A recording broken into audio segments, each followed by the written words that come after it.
নির্বাচন রূপগঞ্জ নারায়ণগঞ্জ এর ৪ নং ওয়ার্ডের মেম্বার প্রার্থী আব্দুল ওয়াহাব ভূঁইয়া জনগণের সেবা করার প্রত্যয় এলাকার উন্নয়নের ধারা অব্যাহত রেখে ড্রেনেজ ব্যবস্থা, রাস্তাঘাট, মাদক নির্মূল, কিশোর গ্যাং এবং সামাজিক সমস্যাগুলো সমাধানের ক্ষেত্রে ব্যাপক ভূমিকা পালন করবেন। তিনি আরো বলেন, ইতিমধ্যে আমি জনগণের পাশে থেকে সামাজিক উন্নয়নমূলক কাজ করে আসছি। আমি নির্বাচিত হলে রূপগঞ্জ ৪ নং ওয়ার্ডকে একটি মডেল ওয়ার্ড উপহার দেব। পরিষদ নির্বাচনে ৪ নং ওয়ার্ডে আমি মেম্বার পদপ্রার্থী, জনগণের মনোনীত প্রার্থী। যদি জনগণ আমাকে এই ওয়ার্ডে নির্বাচিত মেম্বার হিসাবে করে, তাহলে আমি এই ওয়ার্ডকে একটা ডিজিটাল ওয়ার্ড হিসাবে উপহার দিব। বিশেষ করে রূপগঞ্জ ইউনিয়নের ৪ নং ওয়ার্ডের পানি নিষ্কাশনের সমস্যাটা বেশি। বিভিন্ন জায়গায়, বিভিন্ন ড্রেনে, বিভিন্ন জায়গায় বিভিন্ন পানি আটকে থাকে। এগুলি আমি প্রত্যেকটা ওয়ার্ডে এবং প্রত্যেকটা মহল্লা এলাকায় আমি পানি নিষ্কাশনের ব্যবস্থাটা আগে করবো ইনশাআল্লাহ। আমাদের মাননীয় সংসদ গোলাম দস্তগীর গাজী বীর প্রতীক মহোদয়, যিনি একবার মন্ত্রী ছিলেন, পাট ও বস্ত্র মন্ত্রীর দায়িত্বে ছিলেন, বর্তমানে উনি আমাদের এমপি। এইবার নিয়ে উনি 4 বার সংসদ সদস্য।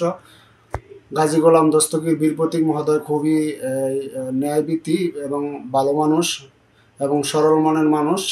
তিনি আমাদের রূপগঞ্জের উপকার, উনি আমাদের রূপগঞ্জকে খুব সুন্দরভাবে সাজিয়েছে। আমি ব্রাহ্মণখালী একতা ইসলামী পাঠাগারের 2 বার সভাপতি নির্বাচিত ছিলাম। আর এরপরে পূর্বাঞ্চল আদর্শ সেবা সংস্থার একটা সংগঠন আছে, এটা আমাদের বন্ধু মহলে সবাই মিলে করেছি। ওই সংগঠনের আমি সভাপতি ছিলাম। ওই সভাপতির সময় থেকেই আমি মানুষের সেবা করি, জনগণের বিভিন্ন কাছে যাই এবং জনগণের রাস্তাঘাট, বিভিন্ন পানি উন্নয়নের কাজে, বাল্যবিবাহ, ইফটিজিং, এরপরে মাদক,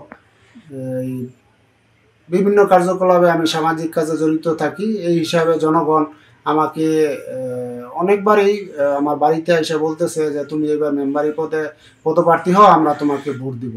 এই সুবাদে আমি এই ওয়ার্ডের এবার মেম্বার পদপ্রার্থী। জনগণ আমাকে যদি জয়যুক্ত করেন, তো আমি এই ওয়ার্ডের সেবা করব, জনগণের যাতে উন্নয়ন হয়, রাস্তাঘাট বিভিন্ন উন্নয়ন করে আমি জনগণকে উপহার দিব। আমাদের রূপগঞ্জ ইউনিয়নের 4 নং ওয়ার্ডে, যেটা আমার ওয়ার্ড, এখানে অনেক গণবসতি লোক আছে, যেটা আমাদের হাবিবনগর এলাকায় নামে। ওই এলাকায় অনেকই অনুন্নত রাস্তাঘাট আছে, যেগুলি মানুষের অসুবিধা হয়। এগুলি আমি মেম্বার নির্বাচিত হয়ে ইনশাল্লাহ খুব সুন্দরভাবে যাতে মানুষ চলাচল করতে পারে, গাড়ি চলাফেরা করতে পারে, সেই উন্নয়নের কাজ আমি করে দিব ইনশাল্লাহ। আমাদের ওয়ার্ডে 4 নং ওয়ার্ডটা বিশেষ করে 2-3টা মহল্লা নিয়ে আছে। এই হিসাবে উত্তর ব্রাহ্মণখালী যে মহল্লাটা আছে, ওই ওয়ার্ডে মহল্লার ভিতরে যারা বসবাস করে, তাদের বাড়িতে আসা যাওয়ার জন্য যে রাস্তাগুলো করা হয়েছে, এই রাস্তাগুলো হয়তো আরও সুন্দরভাবে অনুন্নত আছে, এগুলি সুন্দরভাবে উন্নত করার ব্যবস্থা করব আমাকে নির্বাচিত করলে। আর এদেরকে পানি ব্যবস্থাটা হইলো বড় সমস্যা।